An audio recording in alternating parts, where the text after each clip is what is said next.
GPSC વર્ષ 2025 માટે જાહેર કરશે ભરતી કેલેન્ડર। વિભાગો સાથે પરામર્શ પૂર્ણ થતા જાન્યુઆરીના અંત સુધીમાં જાહેર કરાશે।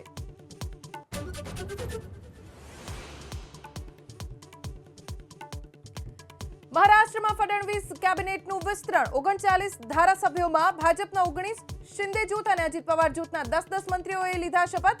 મોડી રાત સુધી વિભાગોની ફાળવણી સંભવ।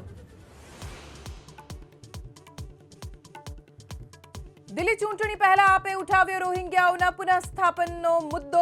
આતિશીએ અમિત શાહને લખ્યો પત્ર। બોલ્યા, કેન્દ્ર દિલ્હીના લોકોના હકની હત્યા કરી રોહિંગ્યાઓને આપી રહી છે અધિકાર। ખ્યાતિકાંડમાં રાજશ્રી કોઠારી 10 દિવસના રિમાન્ડ પર। હોસ્પિટલ ખોટમાં હોવા છતાં નરોડામાં બનાવવાના હતા 100 બેડની નવી હોસ્પિટલ। પૂછપરછમાં થઈ શકે છે મોટા ખુલાસા।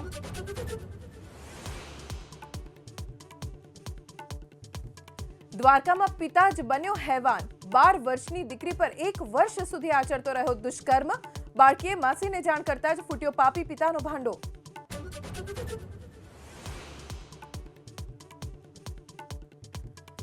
ઠંડી હજુ બોલાવશે ભૂક્કા। કચ્છમાં આવતીકાલે પણ શીતલહેરની આગાહી। નલિયા સૌથી ઠંડુ શહેર। 5 શહેરોમાં 10 ડિગ્રીની નીચે ગગડ્યો પારો।